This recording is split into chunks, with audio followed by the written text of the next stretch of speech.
Later in 2018, the animated DC show Young Justice will finally be getting its long-awaited third season. And I thought I would make a video to refresh everyone's mind on who's dating who in the Young Justice universe. Let's start with Superboy and Miss Martian. The two started dating in Season 1, and then during the time skip between Season 1 and Season 2, they broke up. For more details on why they broke up, see the links in this video's description.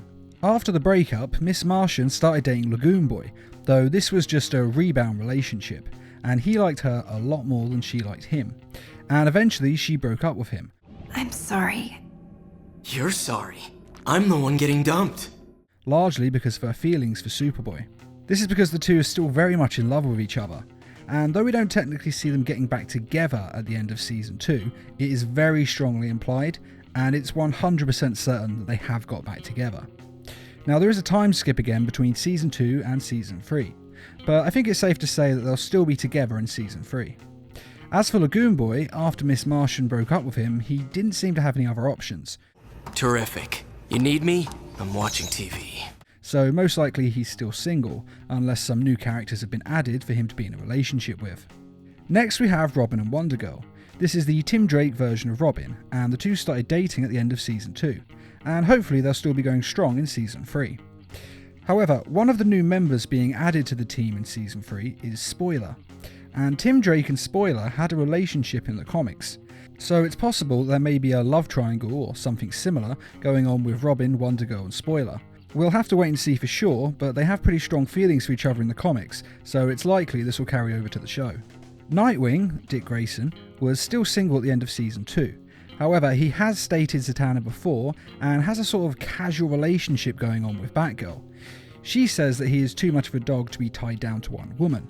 However, she does want to be with him and she is just waiting for him to be ready. Now, a lot of the hinted details of Season 3 see Nightwing growing up and growing out of being a superhero and acting more like a commando squad leader to get missions done. Now, all of this implies that he has grown up as a person, so there is a strong possibility the two will either be dating at the beginning of Season 3 or they will get together as the season goes on. Because in the comics they have had a relationship, and in certain continuities of other shows they've actually gotten together and married. But in any case, there is a strong relationship between Dick Grayson and Barbara Gordon, and eventually they are almost certainly going to get together on the show. Next we have Red Arrow and Cheshire. Now, the two seem to be retiring from the superhero/supervillain lifestyle, or at least taking a step back to focus on raising their child. The two of them got married during the time skip between Season 1 and Season 2, so it will be interesting to see if the marriage has lasted till Season 3. Though personally I think Red Arrow will not be in the show as much, as Arsenal may take his place, as this is pretty much what was happening in the second half of Season 2. Now the writers may have changed this, and they may actually have Red Arrow and Cheshire coming out from retirement. Perhaps in the time skip they've actually gotten back to their old lifestyles.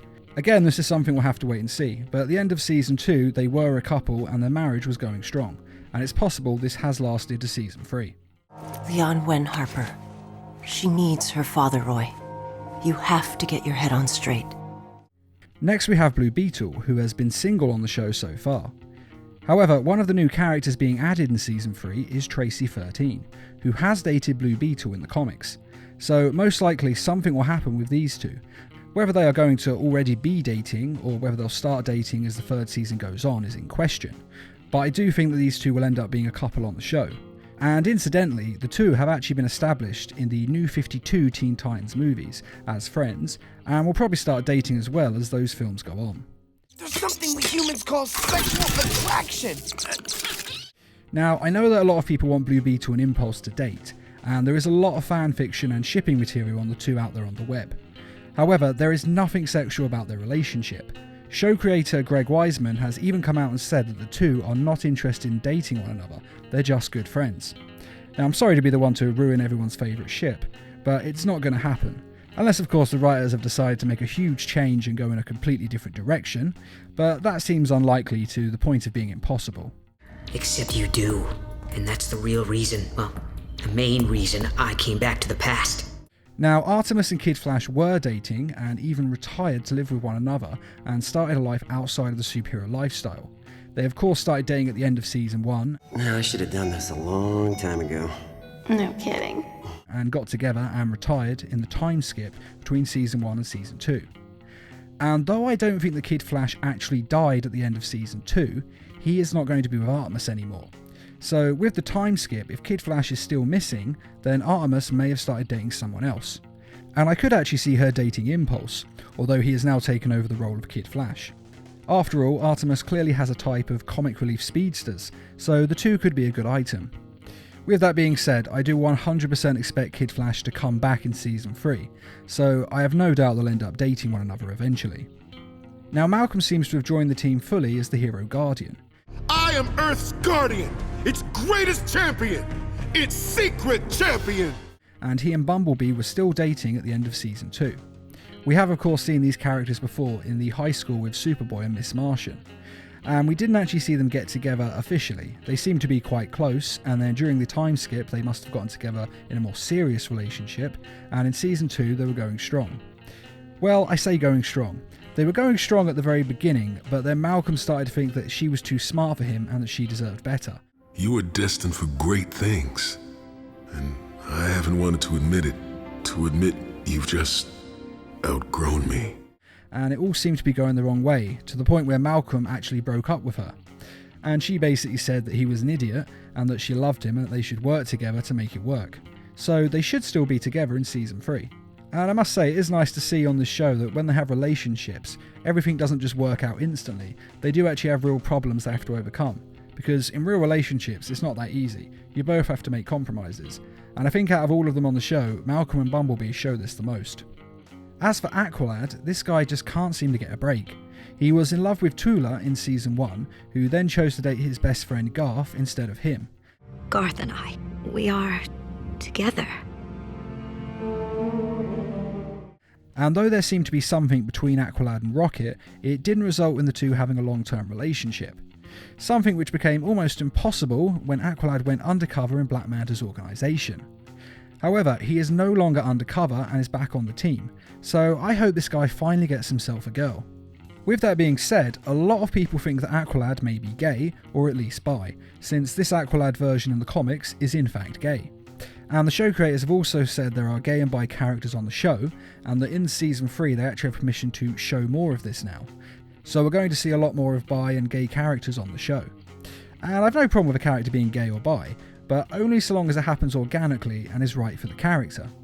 And to me, there has been no real indication of Aqualad actually liking guys. He's only seemed to like girls. Though with that being said, of course, he may have just not shown any interest, or he may develop an interest later on. It does happen to people. But so far it doesn't seem that likely to me. But again, this is something we'll have to wait and see on, as to be frank with you, there's just no clues either way. At this point it's purely speculation and we'll have to wait and see. As for Beast Boy, we haven't really seen him in a relationship with anyone yet. But then in Season 1 he was just a little kid without powers, and then after the time skip in Season 2 he was still a kid even though he had his powers. So during the time skip between Season 2 and Season 3 he will have grown up quite a lot more. And though we've seen no interest between him and anyone else on the show, in other comics and shows he has started dating Raven and had a bit of a thing with Terra. And if either of those characters comes to the team in Season 3, then Beast Boy may end up dating one of them. Personally, I hope it's Raven, as I've always liked her character, and I'd love to see her on the show. And I think the two of them could make a great couple, because in some of the Teen Titan comics I read when I was a lot younger, I actually thought the two of them were great together, and it'd be good to see it again. Next we have Tai Longshadow and Asami. Now the two of these actually started dating in Season 2, though they kept this a secret. And though we didn't actually see it on the show, it has actually been established that they have a relationship together. So it's a good possibility they could still be together in Season 3. As for Eduardo, he is retiring from the superhero lifestyle as well, so he's probably not going to be in Season 3, or at least if he is, it will be in a very minor role. So it's unlikely for him to actually be dating any of the main characters, or anyone that we've seen before. And lastly in the Runaways we have Static, who is the only one to join the team, and is still a member in Season 3.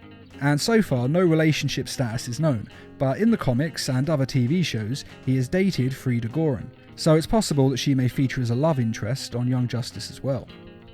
Rocket is of course getting married in Season 2, as we see all the female characters getting together for a wedding shower, though we don't actually learn who she is marrying. You're getting married, girl! I know! Now in the comics she has previously been in a relationship with Noble, and she became pregnant while they were dating, and then they broke up. and though Noble and her mother wanted her to have an abortion, she instead insisted on keeping the baby and named him Amistad. And on the show's tie-in comic book series, which has already been established as being canon, her son Amistad has been mentioned, so we know for sure that she has a child, and most likely Noble is the father. So it's possible that the show is different to the comics, and that she has stayed with Noble and is now marrying him. It may also be that they've stuck the same as the comics and they've broken up, and now she is marrying someone different. But basically, we have no idea who she is marrying. Noble is a possibility, but it could also be anyone else or another character that we haven't actually been introduced to. And it will be good in Season 3 to see who she's actually marrying. And even though Rocket is actually a very minor character, as she doesn't really feature in the show that much, she's still quite interesting, and she's been there from the beginning, so I'm sure I'm not the only one who kind of cares who she's marrying and how she ends up. Now, as I've said, Tula and Garth started dating in Season 1, and during the time skip between Season 1 and Season 2, they joined the team. Tula was codenamed Aquagirl, and Garth was codenamed Tempest. However, when Tula died... No, Tula, you can't! It is the only way! Goodbye, my friends. I love you, Garth. Garth was in mourning and took some time off from the team, so it'll be interesting to see if he returns in Season 3. But so far Garth is still single. Whether he'll be in a relationship in Season 3, we'll have to wait and see. And finally, on the Justice League, we have Hawkman and Hawkgirl, who are married, and there is Black Canary and Green Arrow, who have been dating since Season 1, and will definitely still be an item in Season 3, as these two always end up together in pretty much every version of their characters, and I have no doubt Young Justice will stick to this formula. And those are all the relationships that we're aware of going into Season 3 of Young Justice. Which one of these relationships is your favourite? And who do you want to be getting together with who in Season 3? Be sure to let us know in the comments, and I'd just like to say a quick thank you to those who made this video possible by donating to the Needle Mouse Productions page on Patreon. Patreon is a crowdfunding site that is helping us to bring you more videos each week and to raise funds for adapting comic book stories into short animated films. If you're interested in donating or just want to find out more, a link is in this video's description. And as always, thanks for watching, and feel free to subscribe, share, like, and comment.